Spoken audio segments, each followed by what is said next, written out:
दोस्तों हाल ही में मैंने साउथ में रिलीज हुई एक जबरदस्त रोमांटिक एक्शन मूवी देखी है जिसका नाम है सुमति साटकम। इस फिल्म को डायरेक्ट किया है MM नायडू जी ने और IMDb पर मिले है इस फिल्म को 8.2 आउट ऑफ 10। दोस्तों 3000 से भी ज्यादा लोगों ने IMDb पर इसे ये रेटिंग दी है। तो इतनी बढ़िया रेटिंग देखकर आप समझ जाओ कि ये मूवी कितनी अच्छी होने वाली है। अगर आप हमारे चैनल पर नए आए हो तो वीडियो को लाइक और चैनल को सब्सक्राइब करके हमें सपोर्ट करें और आप ये वीडियो किस सिटी से देख रहे हो ये भी जरूर कमेंट करें। चलिए अब बिना किसी देरी के शुरू करते हैं आज की कहानी की शुरुआत में हमें मूवी के हीरो कृष्णा को दिखाया जाता है जो कि रात में मंदिर के पास बहुत ही परेशान होकर बैठा होता है। वो यहाँ पर हमें कहता है कि आप लोग सोच रहे होंगे कि मैं यहाँ पर क्या कर रहा हूँ। हर किसी की शादी सीधे साधे तरीके से तो पूरी हो जाती है लेकिन मेरे साथ ऐसा नहीं हुआ। जिंदगी प्यार के बिना अधूरी है और ये प्यार पाने के लिए मुझे बहुत बड़ा युद्ध लड़ना पड़ा।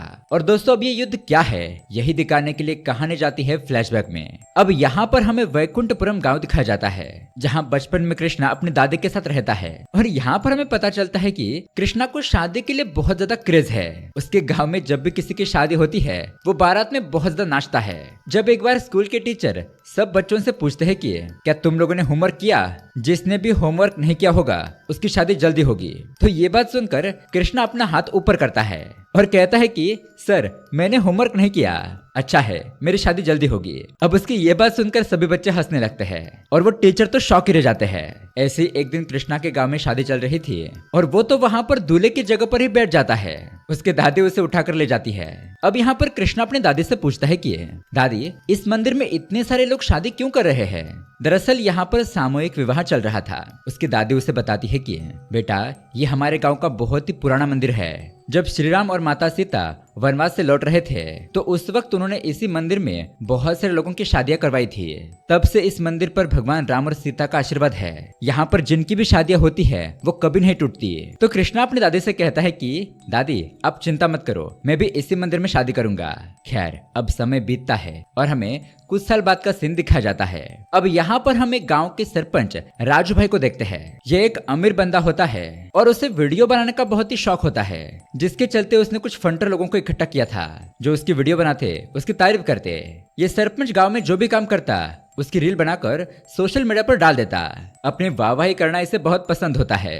अब उसके बाद हम गांव के मंदिर में कृष्णा को देखते हैं। वो भी अब बड़ा हो चुका है। हम देखते हैं कि उसकी शादी जल्दी हो जाए इसलिए वो गांव के देवी के मंदिर में अपने घुटनों से सीढ़ियां चढ़ते हुए आता है। फिर वो मंदिर के अंदर जाकर पुजारी से माँ दुर्गा का अभिषेक करवाता है। पंडित जी उसे प्रसाद देते हैं और कृष्णा उन्हें कहता है कि पंडित जी जरा देवी से प्रार्थना कीजिए कि मुझे एक जल्दी अच्छी सी लड़की मिल जाए और मेरे उससे शादी हो जाए। पंडित जी कहते हैं तुम्हारी पूजा अच्छे से हो गई है, माता ने चाहा तो तुम्हारी शादी जल्दी होगी, तुम चिंता मत करो।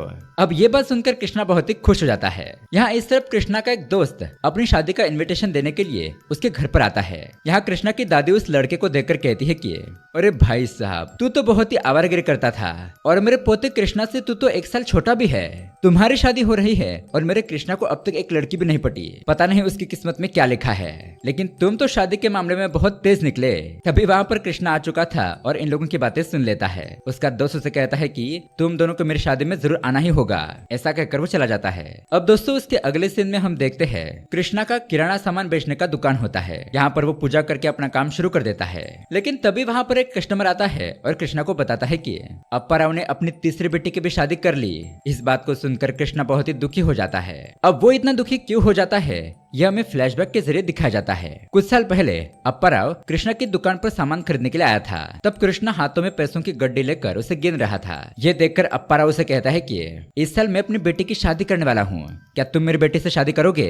अब ये बात सुनकर तो कृष्णा बहुत ही खुश हो जाता है और तुरंत ही हाँ कह देता है। लेकिन तभी वहाँ पर दुकान पर एक आदमी आता है और अप्पा राव से कहता है कि तुम्हारी बेटी के लिए एक अच्छा रिश्ता आया है। लड़का सॉफ्टवेयर इंजीनियर है, शहर में एक बहुत बड़ी MNC कंपनी में काम करता है और लाखों में सैलरी है उसकी। तो अप्पा राव उसकी बात सुनकर कहता है कि ऐसी बात है तो तुम रिश्ता पक्का समझो। यहाँ पर यह बात सुनकर कृष्णा शॉक हो जाता है। अप्पा राव से कहता है कि अभी अभी तुमने कहा था कि तुम्हारी बेटी की शादी मुझसे करोगे और ये क्या एकदम से तुमने वक्त बदल दिया, जज्बात बदल दिए। अप्पा राव कहता है कि अरे कृष्णा मेरी दूसरी बेटी है ना, अगले साल मैं उसकी भी शादी करने वाला हूँ तो उसकी शादी तुमसे ही करूंगा। तो फिर कृष्णा ठीक ऐसा कहता है। लेकिन दोस्तों अगले साल अप्पा राव की दूसरी बेटी को भी एक अच्छे खानदान से रिश्ता आता है और उसकी दूसरी बेटी की भी शादी हो जाती है। फिर वो कृष्णा से कहता है कि मैं तीसरी बेटी की शादी तुमसे करवाऊंगा। लेकिन दोस्तों उसकी तीसरी बेटी तो किसी दूसरे लड़के से प्यार करती है और वो तो रातों रात उस दूसरे लड़के के साथ भाग जाती है। इस तरह से कृष्णा की एक भी लड़की से शादी हो नहीं पाती। इस वजह से दोस्तों कृष्णा बहुत ही नाराज होता है। अब ये बात सुनकर दुकान पर आया हुआ वो आदमी हंसने लगता है, कहता है कि मुझे तो लगता है कि कृष्णा तुम्हारे हाथ में शादी की रेखा ही नहीं है। अब ये बात सुनकर कृष्णा और उसका दोस्त एक दूसरे गांव में एस्ट्रोलॉजर से मिलने के लिए जाते हैं। वहाँ पर उस पंडित जी से हाथ दिखाकर कृष्णा पूछता है कि बताइए पंडित जी, मेरी शादी कब होगी। अब पंडित जी उसका हाथ गौर से देखते हैं। वो कहते हैं कि बेटा तुम्हारा समय जल्द ही बदलने वाला है। कुछ ही दिनों के बाद तुम्हारी जिंदगी में एक सुंदर देवी जैसी लड़की आएगी। वो तुमसे बहुत प्यार करेगी, तुम्हारा ख्याल रखेगी। लेकिन इस शादी में अब पंडित जी आगे कुछ बताने जा ही रहे होते हैं, पर कृष्णा उनकी बात सुनकर बहुत ही खुश हो जाता है कि उसकी जिंदगी में एक नई लड़की आएगी। इस बात को लेकर वो इतना एक्साइटेड हो जाता है कि वहाँ से नाचते हुए गाते हुए चला जाता है। वो पंडित जी की पूरी बात सुनता ही नहीं है। पंडित जी कहते हैं कि तुम ऐसे ही आधे अधूरे काम करते हो, मेरी आगे की बात सुने बिना ही जल्दबाजी में तुम चले गए, इसलिए तुम्हारी शादी अब तक नहीं हुई थी। यानी कि दोस्तों ये पंडित जी आगे कुछ शॉकिंग बात बताने वाले थे। खैर वो बात क्या है वो हमें आगे पता चलेगी। अब उसके अगले सीन में हम देखते हैं सरपंच पूरे गाँव की मंदिर के पास मीटिंग बुलाता है। वो पूछता है कि कुछ महीनों के बाद हमारे गांव के मंदिर में सामूहिक विवाह का कार्यक्रम होने वाला है, तो बताइए हम इस साल मंदिर को कौन सा कलर करेंगे। तभी वहां पर खड़ा प्रकाश नाम का एक आदमी जो कि इस गांव में हेयर कटिंग का काम करता है, वो कहता है कि सरपंच राजू भाई, तुमने पिछले साल जो कलर किया था वो बारिश में ही धुल गया, इसलिए इस बार मेरे ही कहने पर काला कलर करना होगा। अब उसकी ये बात सुनकर गांव का पंडित कहता है कि तुम्हारा दिमाग तो ठिकाने पर है ना, भला मंदिर में कोई काला कलर करता है। तभी वहां पर गांव में लॉन्ड्री का काम करने वाला सत्य भाई कहता है कि हम मंदिर को सफेद कलर करेंगे जिससे मंदिर बहुत चमकेगा भी।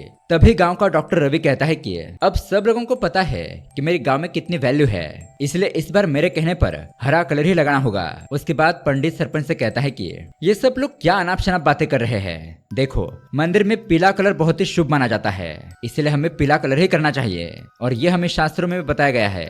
मेरे कहने पर मंदिर का काम नहीं होगा तो मेरे पंडित होने का क्या मतलब है। तुम सभी लोग मेरी बात कान खोलकर सुन लो, मैंने जैसा कहा है वैसा ही होना चाहिए।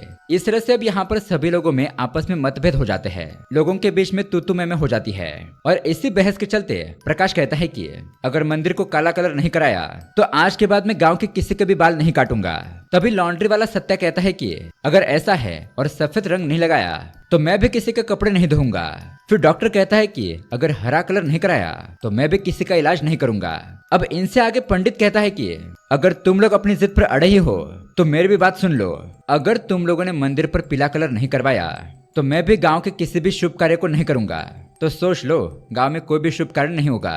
इस तरह से अब सभी लोग गुस्से में यहाँ से चले जाते हैं और मंदिर को कौन सा कलर किया जाएगा ये बात यहीं पर अटक जाती है। इन सब के मतभेद देखकर सरपंच तो परेशान हो जाता है कि अब ये मामला कैसे सॉल्व होगा। अब दोस्तों रात को हम देखते हैं कृष्णा का दोस्त उनके गांव के बगल वाले दूसरे गांव में उसे ले जाता है। ये दोनों मंदिर के पास आता है। कृष्णा उससे पूछता है कि तुम मुझे यहाँ पर क्यों लाए हो।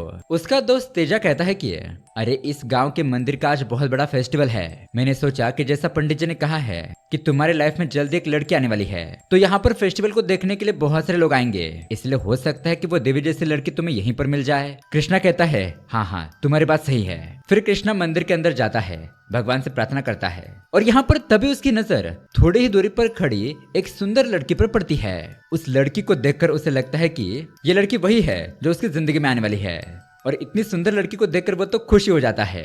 भगवान को तुरंत ही थैंक यू कहता है। अब तेजा उसे कहता है कि क्या हुआ, तुम्हारा ध्यान कहाँ है। कृष्णा उसे बताता है कि मुझे वो लड़की मिल गई। अब कृष्णा दोबारा उस तरफ देखता है तो वो लड़की वहां पर नहीं थी। कृष्णा और उसका दोस्त तेजा मंदिर में सब जगह पर उस लड़की को ढूंढते हैं लेकिन उन्हें वो लड़की नहीं मिलती है। वो लड़की तो किसी पेड़ के पास प्रदक्षिणा कर रही थी।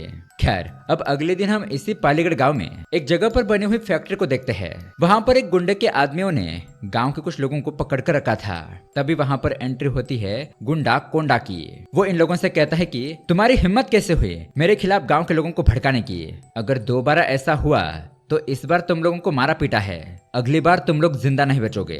तो वो लोग घबरा जाते हैं, उससे माफी मांगते हैं। अब वहां से सीन शिफ्ट होता है कृष्णा और उसके दोस्त की तरफ। दरअसल दोस्तों कृष्णा ने उस लड़की का पता लगा लिया था। वो उसके घर के बाहर जाकर इंतजार करता है। वो लड़की अपने घर के बाहर आती है, अपने बाल सुखाती है, फिर घर के अंदर जाती है, तैयार होकर अपने काम पर निकलती है।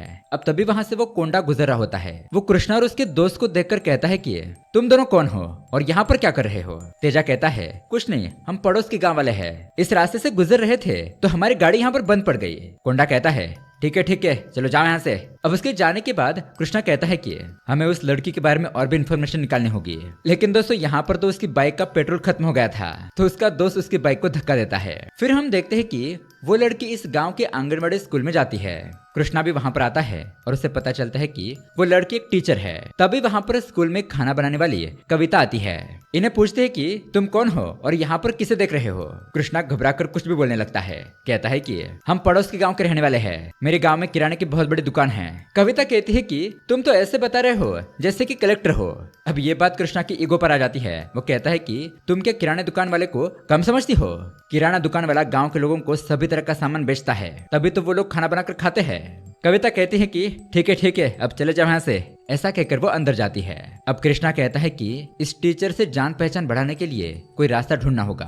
अब यहाँ इस तरफ दो बैचलर लड़के लॉन्ड्री का काम करने वाले सत्या के पास आते हैं। उसे कहते हैं कि हफ्ता हो गया है, हमने अपने कपड़े नहीं धोए, हमें काम पर जाना है, हमारे कपड़े धोकर दे दो। सत्या कहता है कि क्या मंदिर में तुम लोगों ने मेरी बात नहीं सुनी? जब तक गाँव के मंदिर में मैंने कहा हुआ कलर नहीं लगाया जाएगा तब तक मैं किसी के भी लॉन्ड्री का काम नहीं करूंगा। ऐसा कहकर वो उन्हें भगा देता है। फिर उसके अगले दिन हम देखते हैं कृष्णा सभी वेजिटेबल्स लेकर उस स्कूल में जाता है। अब कविता यहाँ पर उससे पूछती है कि ये तुम क्या कर रहे हो? तो कृष्णा उसे कहता है कि मैं यहाँ पर तुम्हारे टीचर को सब्जियां प्रोवाइड करने के लिए आया हूँ। बाकी के गांव में भी सभी आंगनबाड़ी में हमारे यहाँ से सब्जी जाती है। कविता कहती है हमारे पास सब्जियां है, तुम चले जाओ। अब इन दोनों की बहस सुनकर क्लासरूम से टीचर बाहर आती है। वो कविता से कहती है कि दीदी तुम इस लड़के से इतना रूडली बात क्यों कर रही हो? फिर वो कृष्णा से पूछती है बताओ क्या काम है? कृष्णा बताता है कि मैं यहाँ पर सब्जियां बेचने के लिए आया हूँ। पड़ोस वाले गाँव में मेरी किराना और सब्जी की बहुत बड़ी दुकान है। टीचर कहती है अच्छी बात है, लेकिन फिलहाल हमें कुछ नहीं चाहिए। तो कृष्णा यहाँ पर कहता है मैं लोगों को सिर्फ फ्रेश सब्जियां बेचता हूँ और आपके स्कूल में तो इतने सारे छोटे बच्चे पढ़ते हैं, बच्चों की सेहत के लिए फ्रेश सब्जियां खाना बहुत ही जरूरी है, तो आप जरा इसके बारे में सोचिए। कविता कहती है तो क्या हम सड़ी हुई सब्जियों का खाना बनाते हैं? कृष्णा कहता है नहीं, मेरे कहने का वो मतलब नहीं था, मैं बस इतना बताना चाहता हूँ कि मैं सिर्फ फ्रेश सब्जियां ही बेचता हूँ। अब वो टीचर कहती है ठीक है, तुम अच्छे इंसान लगते हो, कल से यहाँ पर सब्जियां देने के लिए आ जाना। तो ये बात सुनकर कृष्णा तो बहुत खुश हो जाता है। तभी वहाँ पर दो बच्चे कहते हैं सुमति मैडम, और उन बच्चों के साथ बात करते हुए यहाँ कृष्णा को उस टीचर का नाम पता चल जाता है। फिर क्या था दोस्तों, कृष्णा हर रोज फ्रेश सब्जियां लाने लगता है ताकि सुमति के साथ उसकी अच्छी दोस्ती होगी, उनकी बातचीत आगे बढ़ेगी और इससे वो बहुत खुश हो जाता है। वो खुशी खुशी सब्जियां पहुँचाता है, वहाँ पर खाना भी बनाता है, यहाँ पर स्कूल में इन लोगों के साथ मस्ती भी करता है। इस तरह से उस टीचर सुमति के साथ उसकी अच्छी दोस्ती हो जाती है। यहाँ दूसरी तरफ कृष्णा के गाँव में गाँव के कुछ लोग पंडित जी के पास आते हैं। दरअसल गांव में दो लड़कों की शादी तय हो गई थी, तो वो शादी के विधि विधान का काम करने के लिए उसे बुलाने के लिए आते हैं। लेकिन यहाँ पर पंडित तो उन्हें साफ साफ मना कर देता है। कहता है कि गांव के मंदिर में पीला कलर नहीं कराया तो देख लो मैं किसी की भी शादी नहीं करूंगा। अब तुम लोगों को मेरी अहमियत समझ में आई, मेरे बिना तुम लोग कुछ भी शुभ कार्य नहीं कर सकते। खैर अब अगले दिन कृष्णा और उसका दोस्त स्कूल पहुँचते हैं। यहाँ स्कूल में कृष्णा को टीचर दिखाई नहीं देती। वो कविता से पूछता है। कविता कहती है आज शुक्रवार है इसलिए वो नहीं आई। तभी हम देखते हैं कि वहाँ पर कोंडा और उसके आदमी आ जाते हैं। वो कृष्णा से कहता है तुम वही लड़के हो ना, बताओ यहाँ पर क्या कर रहे हो? कृष्णा बताता है कि मैं आसपास के गांव में सब्जियां बेचने का काम करता हूँ, तो यहाँ पर भी स्कूल में सब्जियां देने के लिए आया हूँ। कोंडा उसे कहता है आइंदा यहाँ पर आने की कोई जरूरत नहीं है, चलो निकलो। इस तरह से उसे धमकाकर भगा देता है। अब अगले दिन हम देखते हैं कविता और सुमति कुएं से पानी निकाल रही होती है। कविता उसे कहती है कि लगता है वो कृष्णा तुमसे बहुत प्यार करता है, वरना वो इतनी दूर से सब्जियां देने के लिए क्यों आता? जिस पर सुमति कहती है कि आजकल के लड़कों का प्यार का कोई भरोसा नहीं है, दूसरी सुंदर लड़की देखते ही वो लोग उसके ऊपर लट्टू हो जाते हैं। अब इतने में वहाँ पर एक दादी आती है। वो अपने बर्तन में पानी भरने के लिए कहती है। ये लोग उसमें पानी भर देते हैं, लेकिन अब इतना वजनदार बर्तन कौन उठाएगा? तभी दोस्तों वहाँ पर आता है कृष्णा। दादी से कहता है कि मैं आपकी मदद करूंगा। अब वो बर्तन को उठाता है, लेकिन वो बर्तन बहुत भारी हो गया था, पर सुमति को इम्प्रेस करने के लिए वो कुछ भी करने के लिए तैयार था। फिर यहाँ इस तरफ कृष्णा के गाँव में एक लड़के के पैर पर बहुत ही बुरी तरीके से चोट लग गई थी। गाँव के कुछ लोग उसे डॉक्टर के पास लेकर आते हैं, लेकिन डॉक्टर रवि उन्हें कहता है कि लॉन्ड्री वाला सत्या, पंडित जी ये लोग अपने बात पर अड़े हैं। तो फिर फिर भला मैं तुम लोगों की मदद क्यों करूँ? मैं इसका इलाज नहीं करूंगा, तुम लोग यहाँ से इसे ले जाओ। अब अगले दिन कृष्णा स्कूल जाता है तो उसे पता चलता है कि आज सुमति के घर पर सगाई है। अब सुमति की सगाई सोचकर वो तो शॉक रह जाता है, तुरंत ही उसके घर पर जाता है, लेकिन वहाँ पर तो किसी दूसरी लड़की की ही सगाई हो रही थी। तो ये देखकर उसके जान में जान आती है। तभी सुमति उसे देखकर पूछती है कि तुम यहाँ पर क्या कर रहे हो? कृष्णा कहता है मैं तो बस यहाँ पर सगाई देखने के लिए आया था। सुमति उसे कहती है अच्छा ठीक है, अब खाना खाकर जाना। कृष्णा कविता से कहता है देखा वो मुझसे कितना प्यार करती है, मुझे उसने खाने के लिए पूछा, उसे मेरी कितनी फिक्र है। कविता उसे कहती है लगता है तुम पागल हो गए हो। अब तभी वहाँ पर बाहर से कुछ आवाज आने लगती है। दरअसल एक लड़के ने अपनी माँ को घर से निकाल दिया था। उसकी माँ गाँव में भीख मांगकर खाना खाती थी, तो वो अपने बेटे के घर के सामने बैठकर खाना खा रही थी। लेकिन तभी वहाँ पर उसका बेटा और बहू आते हैं और उसे डांटते हैं, यहाँ से चले जाने के लिए कहते हैं। अब ये सब कुछ कृष्णा देख लेता है और उस आदमी से कहता है कि भाई ये तुम क्या बोल रहे हो, ये तुम्हारी माँ है ना? इस दुनिया में सिर्फ माँ ही है जो हमेशा अपने बच्चों की खुशियां चाहती है। अरे उनसे पूछो उन्हें कैसा लगता है जिनके पास माँ नहीं होती। और अगर ये सब तुम अपने पत्नी के कहने पर कर रहे हो ना, तो जब तुम्हारा पैसा खत्म हो जाएगा तो ये तुम्हें छोड़कर चली जाएगी। माँ ही होती है जो हमेशा अपने बच्चों का साथ निभाती है। अब यहाँ पर उस आदमी को अपनी गलती का एहसास हो जाता है। वो कृष्णा से और अपनी माँ से माफी मांगता है और अपनी माँ को घर के अंदर ले लेता है। तभी वहाँ पर खड़ी सुमति ये सब कुछ देख लेती है और वो कृष्णा से थोड़ी इम्प्रेस भी हो जाती है। फिर अगले दिन हम देखते हैं कृष्णा और उसका दोस्त सुमति को ढूंढते हुए मंदिर में पहुंचते हैं। कृष्णा कहता है कि आज मुझे अपने दिल की बात बतानी ही होगी। अब सुमति पूजा करके मंदिर के बाहर आती है। वो कृष्णा को देखती है और कहती है अच्छा तो तुम यहाँ पर सब्जियों की बात करने के लिए आए हो। लेकिन कृष्णा कहता है नहीं नहीं, देखो बचपन में ही मेरे माता पिता गुजर गए, फिर मेरी दादी ने मुझे पाल पोस कर बड़ा किया और अब मैं शादी करना चाहता हूँ। मुझे तुम बहुत ही पसंद हो, मैं तुमसे सच्चा प्यार करता हूँ, क्या तुम मुझसे शादी करोगी? अब ये बात सुनते ही सुमति उसे कहती है कि कृष्णा ये तुम क्या बोल रहे हो, तुम मेरे बारे में जानते ही क्या हो, मेरे साथ शादी करना इतना आसान नहीं है और तुम्हारे अंदर उतनी हिम्मत नहीं है। लेकिन कृष्णा उसे कहता है तुम्हारे लिए मैं कुछ भी करने के लिए तैयार हूँ। तो सुमति कहती है ठीक है, अगले शुक्रवार तुम मेरे पास आ जाना, तब हम शादी की बात करेंगे। ऐसा कहकर वो वहाँ से चली जाती है और शादी की बात सुनकर कृष्णा तो यहाँ पर खुश हो जाता है। लेकिन दोस्तों तभी वहाँ पर मंदिर के बाहर उस गुंडे कोंडा के कुछ आदमी कृष्णा को सुमति से बात करते हुए देख लेते हैं। तो उनमें से एक लड़का तुरंत ही कोंडा को फोन करके ये बात बता देता है। कोंडा अपने आदमी से कहता है तुम उसे मार पीट कर उसका बुरा हाल कर दो। तो अब ये गुंडे लोग अचानक ही कृष्णा के ऊपर हमला कर देते हैं। लेकिन दोस्तों कृष्णा भी किसी से कम नहीं था, उल्टा वही उन सब लोगों को धो डालता है। उन लोगों को इतना मारता है कि वो तो डर के मारे वहाँ से भाग जाते हैं। फिर दोस्तों रात को हम देखते हैं सुमति तो कृष्णा के बारे में ही सोच रही थी। दरअसल जब सुमति ने कृष्णा को पहली बार देखा था तब से वो भी कृष्णा को लाइक करने लगी थी और आज तो कृष्णा ने उसे प्रपोज किया, इससे वो बहुत खुश होती है। उसके बाद हम देखते हैं अगला शुक्रवार आ जाता है। कृष्णा और उसका दोस्त तेजा सुमति के पास पहुंचते हैं, लेकिन यहाँ पर तो बहुत सारे लोग आए हुए थे। उन्हें देखकर कृष्णा सोचता है कि इतने सारे लोग यहाँ पर क्या कर रहे हैं, लेकिन फिर भी उसका दोस्त और वो अंदर चले जाते हैं। और दोस्तों यहाँ पर आता है एक बहुत बड़ा ट्विस्ट। जब कृष्णा सुमति को देखता है तो उसके होश उड़ जाते हैं, क्योंकि दोस्तों सुमति के अंदर देवी माता आई थी और उसका रूप देखकर कृष्णा तो बहुत ही घबरा जाता है। अब उसके अगले सीन में हम देखते हैं कृष्णा अपनी दुकान पर बैठा होता है और उसे सुमति का चेहरा ही याद आ रहा था। तभी वहाँ पर तेज आता है और उसे कहता है कि अब तुम क्या करोगे? कृष्णा कहता है मैं सुमति से दिल से प्यार करता हूँ, बस फिलहाल मुझे उसे डर लग रहा है और उसके साथ शादी करना आसान नहीं होगा। तब तेजा कहता है कि हम इसके बारे में सरपंच जी से बात करते हैं, वो हमारी मदद कर सकता है। अब सरपंच जी के घर पर जाने के बाद ये लोग उसे सब कुछ बता देते हैं। सरपंच के भी होश उड़ जाते हैं कि कृष्णा एक ऐसी लड़की से प्यार कर बैठा है जिसके अंदर देवी माता आती है। सरपंच उसे कहता है मेरे गर्ल्स फॉलोवर्स में से मैं एक लड़की की शादी तुमसे कर दूंगा, बस तुम उस लड़की को भूल जाओ। कृष्णा उसे कहता है कि हम तुम्हारे पास मदद मांगने के लिए आए थे, लेकिन अगर तुम्हें मदद नहीं करनी है तो हमें गलत सलाह मत दो। यहाँ पालेगढ़ गाँव में सुमति स्कूल में कृष्णा का इंतजार करने लगती है, लेकिन कृष्णा तो यहाँ पर सब्जियां देने के लिए आता ही नहीं। सुमति अपने घर पर कमरे में रो रही होती है तो उसकी बहनें इसका कारण पूछती है। सुमति बताती है कि उस लड़के का नाम है कृष्णा, वो कह रहा था कि मुझसे शादी करेगा, लेकिन जब से उसे मेरी सच्चाई पता चली है तब से वो मुझसे मिलने के लिए नहीं आया। मैंने सोचा था कि मैं भी शादी करके नॉर्मल लाइफ जीऊंगी, लेकिन लगता है ऐसा नहीं हो पाएगा। अब अगले दिन हम कृष्णा के गाँव में देखते हैं सभी लोग सरपंच जी के पास जाकर हल्ला बोल देते हैं, कंप्लेंट करने लगते हैं कि 2 महीने हो चुके हैं, हमने अभी तक बाल और दाढ़ी नहीं काटी, बहुत सारे लोगों के कपड़े धोने भी बाकी है और गाँव में कोई भी शुभ कार्य नहीं हुआ है। अगर कोई भी बीमार पड़ता है तो इलाज करने के लिए बहुत दूर दूसरे गांव में जाना पड़ता है। तो सरपंच जी ये सारे काम करने वाले लोगों को आप समझाओ, उन्हें अपनी जिद छोड़ने के लिए कहो। तो अब गांव वालों की बात सुनकर सरपंच और भी परेशान हो जाता है कि ये मसला कब सॉल्व होगा। अब उसके बाद अगले शुक्रवार को कृष्णा फिर से सुमति के पास जाता है। वो देवी को देखकर डर रहा था। देवी उसे पूछती है कि तुम यहाँ पर क्यों आए हो? कृष्णा डरते हुए कहता है क्या मैं जिस लड़की से प्यार करता हूँ उससे मेरी शादी होगी? लेकिन तभी यहाँ पर सुमति बेहोश हो जाती है। अब रात रात को हम देखते हैं सुमति छत पर सो रही होती है। तभी वहाँ पर छुपकर कृष्ण आता है। वो उसे उठाकर साइड में ले जाता है और कहता है कि देखो सुमति, तुम्हारे साथ शादी करने की मेरी हिम्मत है। मैं तुमसे सच्चा प्यार करता हूँ, लेकिन बस थोड़ा घबरा रहा था, इसलिए कुछ दिनों तक तुमसे मिलने के लिए नहीं आया। अब ये बात सुनकर सुमति खुश हो जाती है। वो उसे कहती है कि तुम ऐसे पहले लड़के हो जिसने मुझे देवी नहीं बल्कि लड़की जैसा ट्रीट किया है, वरना गाँव के लोग तो मुझे हमेशा देवी ही मानते हैं। और कृष्णा, मैं भी तुमसे प्यार करती हूँ और तुम्हारे साथ शादी करने के लिए तैयार हूँ। तो ये बात सुनकर कृष्णा की खुशी का ठिकाना नहीं रहता। सुमति उसके गले भी लग जाती है। अगले दिन हम देखते हैं कृष्णा सुमति के घर पर जाता है, उसके घर वालों से उसका हाथ मांगता है। तो यहाँ पर ये बात सुनकर सुमति के माता पिता भी खुश हो जाते हैं। सुमति के पिताजी कहते हैं कि गाँव वालों ने तो मेरी बेटी को देवी ही बना दिया है, उसकी भी पर्सनल लाइफ है, इसके बारे में कोई नहीं सोचता। हम ही शादी करने के लिए तैयार है, लेकिन गाँव वालों को मनाना बहुत ही कठिन होगा।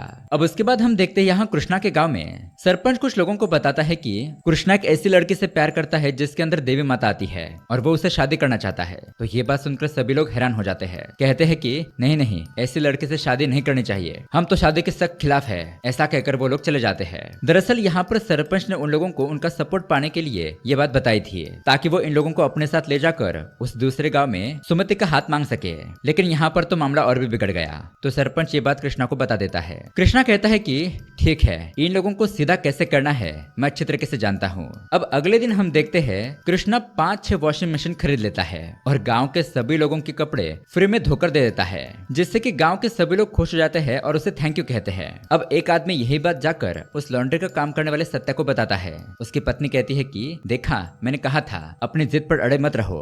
वही दूसरी तरफ प्रकाश, जो कि इस गाँव में हेयर कटिंग का काम करता है, वो कुछ लोगों के साथ एक जगह पर पैसे लगाकर सट्टेबाजी कर रहा होता है। वो कहता है कि कृष्णा लोगों के कपड़े तो धोकर दे सकता है, लेकिन मेरी तरह बाल नहीं काट सकता। लेकिन तभी अचानक वहाँ पर पुलिस रेड मारती है और इन लोगों को पकड़कर ले जाती है। फिर हम देखते हैं प्रकाश का बेटा यही बात जाकर अपनी माँ को बताता है कि पिताजी को पुलिस ले गई, वो पैसे लगाकर जुआ खेल रहे थे और शराब भी पी रहे थे। ये बात सुनकर उसकी माँ बहुत ही दुखी हो जाती है। वो गाँव के लोगों के पास जाकर मदद मांगती है, लेकिन लोग कहते हैं कि तुम्हारे पति ने हमारे एक भी मदद नहीं की, तो भला हम तुम्हारी मदद क्यों करें। तभी वहाँ पर हम देखते हैं कृष्णा प्रकाश को पुलिस स्टेशन से छुड़ाकर घर ले आता है। उसके जाने के बाद प्रकाश की पत्नी उसे कहती है कि देखा, गांव का कोई भी हमारी मदद करने के लिए नहीं आया, बस कृष्णा ने ही तुम्हें पुलिस स्टेशन से रिहा किया। मुझे लगता है कि कृष्णा उस लड़की से बहुत प्यार करता है, हमें उसकी मदद करनी चाहिए। अब उसके बाद वो पंडित कृष्णा के दुकान पर सामान खरीदने के लिए आता है, लेकिन कृष्णा तो बाकी लोगों को सामान दे देता है, लेकिन उसे नहीं देता। कृष्णा उसे कहता है कि जैसे तुमने गाँव के लोगों का कोई भी काम करने से मना किया है, वैसे ही तुम्हें यहाँ दुकान में कुछ नहीं मिलेगा। अब उसके अगले दिन हम उस डॉक्टर को देखते हैं। डॉक्टर रवि की स्कूटी का टायर पंचर हो गया था। वो अपनी स्कूटी को गांव के मैकेनिक के पास ले आता है और उसे कहता है कि मेरी स्कूटी तुरंत ही ठीक कर दो, मुझे जल्दी शहर जाना है। लेकिन वो मैकेनिक कहता है कि जब मेरे पैर को चोट लगी थी तब तुमने मेरा इलाज नहीं किया, तो भला अब मैं तुम्हारी गाड़ी को ठीक क्यों करूं। तभी वहां पर कृष्णा आता है और मामला जान लेता है। डॉक्टर उसके सामने बहुत मिन्नतें करने लगता है, कहता है कि मुझे अर्जेंटली शहर पहुंचना है, मेरे एक रिश्तेदार का एक्सीडेंट हो गया है। कृष्णा उस मैकेनिक से कहता है कि ठीक है भाई, तुम इसकी स्कूटी रिपेयर करने के लिए ले लो। और कृष्णा खुद अपनी बाइक उस डॉक्टर को दे देता है ताकि वो उसे ले जाकर सही टाइम पर शहर पहुंच सके। तो अभी यहाँ पर डॉक्टर को भी अपनी गलती का एहसास हो चुका था कि उसने गांव के लोगों की मदद ना करके कितनी बड़ी भूल कर दी। अब इसके बाद दोस्तों कृष्णा जब सुमति के स्कूल जाता है तो वहाँ पर उससे कोंडा मिलता है और इन दोनों में हाथापाई हो जाती है। तभी वहाँ पर सुमति आती है और उन दोनों की लड़ाई रोक देती है। वो कृष्णा को वहाँ से जाने के लिए कहती है। फिर अगले दिन हम देखते हैं सरपंच के सामने वो सभी लोग आ जाते हैं जो कृष्णा की शादी के लिए विरोध कर रहे थे। वो सरपंच से कहते हैं कि हमें हमारी भूल समझ में आ गई है और कृष्णा की शादी कराने के लिए हम तैयार है। अब उसके बाद यहाँ सुमति के गाँव में एक मीटिंग रखी जाती है। सुमति के गाँव का सरपंच भल्ला और वो कोंडा कृष्णा और सुमति की शादी के विरोध में होते हैं। सरपंच भल्ला कहता है कि हमारे गाँव के सभी लोग सुमति को देवी मानते हैं, उसके अंदर देवी आती है जो हमारे गाँव के सभी प्रॉब्लम सॉल्व करती है, तो भला इसकी शादी कैसे हो सकती है। कृष्णा कहता है कि क्यों नहीं हो सकती शादी, ये भी तो एक साधारण इंसान ही है और देवी का काम पवित्रता के साथ हो सकता है। यहाँ कृष्णा के गाँव के लोग भी उसका साथ देते हैं और शादी के लिए मंजूरी जाहिर करते हैं। तब यहाँ पर सरपंच भल्ला कहता है कि ठीक है, हम लोगों को सोचने के लिए एक हफ्ते का टाइम दे दो, और ये लोग यहाँ से अपने अपने घर चले जाते हैं। अब दोस्तों यहाँ पर कृष्णा और सुमति एक दूसरे के प्यार में तरसने लगते हैं। वो एक दूसरे से मिल नहीं पा रहे थे। अब उसके बाद 4-5 दिन बीत जाते हैं और अचानक ही सुमति के गाँव के मंदिर की देवी की मूर्ति कहीं लापता हो जाती है। वहाँ का पंडित जब ये देखता है तो वो ये बात सब लोगों को बता देता है। गाँव के लोग इसे बहुत ही अपशगुन मानते हैं। अब ये सभी लोग यहाँ मंदिर के बाहर इकट्ठा हो जाते हैं। सरपंच भल्ला कहता है कि लगता है देवी को भी कृष्णा और सुमति की शादी मंजूर नहीं है, लेकिन कृष्णा कहता है कि नहीं, ऐसा नहीं हो सकता, देवी ऐसा कभी नहीं चाहेगी। तो सरपंच भल्ला कहता है कि अगर ऐसी बात है तो अगले दिन सुबह तक तुम इस गांव के मंदिर की मूर्ति वापस लेकर आओ। अगर तुम मूर्ति को लेकर आओगे तो हम तुम्हारी शादी सुमति से कर देंगे। तो कृष्णा भी ठीक ऐसा कह देता है। फिर वो तुरंत ही अपने लोगों के साथ मूर्ति ढूंढने के लिए निकलता है। अब पहले तो ये लोग एक मूर्तिकार के पास जाते हैं, लेकिन मूर्तिकार कहता है कि मैं ग्राम देवी की मूर्ति नहीं बना सकता। अगर मैं इस काम में मदद करूंगा तो कहीं मुझ पर ही प्रकोप ना हो जाए। फिर वहां से कृष्णा और सरपंच राजा भाई एक रिटायर्ड पुलिस ऑफिसर के पास जाते हैं। अब वो उनकी मदद करते हुए उन लोगों को एक चोर के बारे में बताता है। तो ये लोग तुरंत ही उस कालिया चोर को ढूंढते हुए उसके गांव पहुंच जाते हैं। अब ये लोग कालिया को सारी बात बताते हैं। कालिया चोर कहता है कि 5 साल हो गए हैं मैंने चोरी करना छोड़ दिया है और हाल फिलहाल में भी मैंने किसी के कहने पर चोरी नहीं की है। तो तुम जो कह रहे हो वो मूर्ति मेरे पास नहीं है। अब दोस्तों ऐसे ही ढूंढते हुए रात हो जाती है। कृष्णा थका हारा उस गांव के मंदिर के पास आता है। देवी से प्रार्थना करने लगता है कि ये मेरे साथ क्या हो रहा है, मेरे प्यार को पाने के लिए मेरी इतनी परीक्षा क्यों ली जा रही है। वो देवी माँ से मदद मांगता है। तभी हम देखते हैं वहाँ पर कृष्णा का दोस्त और सरपंच आते हैं। वो लोग एक मूर्ति को लेकर आए थे और कृष्णा जब उस मूर्ति को देखता है तो उसके हाथ पर पेंट लगता है। यानी कि दोस्तों ये उस मंदिर की पुरानी मूर्ति नहीं थी, वो आज ही बनाई हुई मूर्ति थी। कृष्णा कहता है कि मैं इस मूर्ति को मंदिर में रखकर गाँव वालों को धोखा नहीं देना चाहता, तुम लोग इस मूर्ति को ले जाओ, देवी माँ कोई ना कोई रास्ता जरूर दिखाएगी। ऐसा कहकर वो वहीं पर बैठ जाता है। अब उसका दोस्त और सरपंच वहाँ से जाने के बाद थोड़ी देर बाद में सरपंच भल्ला के कुछ आदमी वहाँ पर आते हैं। वहाँ कृष्णा को उदास बैठा हुआ देखकर उसके ऊपर हंसने लगते हैं। कहते हैं कि तुम्हारी और सुमति की शादी कभी नहीं होगी, तुम इस बात को भूल जाओ। तभी दोस्तों कृष्णा उनमें से एक आदमी के शर्ट पर थोड़ा सा लाल रंग देखता है। ये देखते ही उसे याद आता है कि जब वो भी एक दिन देवी के मंदिर के अंदर गया था तो उसके शर्ट पर भी ऐसा ही रंग लगा था। इससे वो समझ जाता है कि इन्हीं लोगों ने देवी की मूर्ति को चुराया है, क्योंकि ये निशान मूर्ति के स्पर्श होने से ही लगते हैं। अब कृष्णा को बहुत ही गुस्सा आ जाता है। वो उन सभी लोगों को बहुत ज्यादा मारने पीटने लगता है और उस बंदे को सच बताने के लिए कहता है। तो दोस्तों अब यहाँ पर आता है बहुत बड़ा ट्विस्ट। दरअसल इस गांव का सरपंच भल्ला ने उस कोंडा के साथ मिलकर गांव की देवी की मूर्ति को चुरा लिया था ताकि कृष्णा की सुमति से शादी ना हो पाए। अब अगले दिन फिर से मीटिंग बुलाई जाती है और यहाँ पर कृष्णा उस मूर्ति को लेकर आ जाता है, उसे मंदिर में स्थापित कर देता है। ये देखकर गांव के सभी लोग खुश हो जाते हैं। और दोस्तों जैसा कि तय हुआ था, मूर्ति रखने के बाद कृष्णा और सुमति की शादी कर दी जाएगी। लेकिन यहाँ पर वो कोंडा और सरपंच भल्ला अपनी बात से मुकर जाते हैं। कहते हैं कि अभी भी हम इस शादी के लिए राजी नहीं है और तभी वो कृष्णा का विरोध करते हुए उसके ऊपर हमला कर देते हैं। लेकिन दोस्तों शॉकिंगली वहाँ पर सुमति आ जाती है, लेकिन वो अभी देवी के स्वरूप में थी। देवी का रूप देखकर गांव के सभी लोग हाथ जोड़ लेते हैं। देवी कहती है कि मेरी भी इच्छा है कि सुमति की शादी हो जाए, इसलिए उसकी शादी को कोई नहीं रोकेगा। जो भी उसकी शादी में विघ्न डालेगा मैं उसे नहीं छोड़ूंगी। इस तरह से वो यहाँ पर सरपंच भल्ला और उस कोंडा को सबक सिखाती है। अब दोस्तों कहानी के एंडिंग में हम देखते हैं कृष्णा के गांव के उस मंदिर की पेंटिंग हो चुकी थी और उस भगवान राम और सीता के आशीर्वाद वाले मंदिर में ही कृष्णा और सुमति की शादी हो जाती है। और इसी हैप्पी एंडिंग के साथ ये कहानी यहीं पर एंड हो जाती है। तो दोस्तों ये कहानी आपको कैसी लगी हमें कमेंट करके जरूर बताइएगा। साथ ही ऐसे ही अमेजिंग मूवी देखने के लिए हमारे चैनल को सब्सक्राइब जरूर कीजिए। मिलते हैं अगली वीडियो में। Keep watching.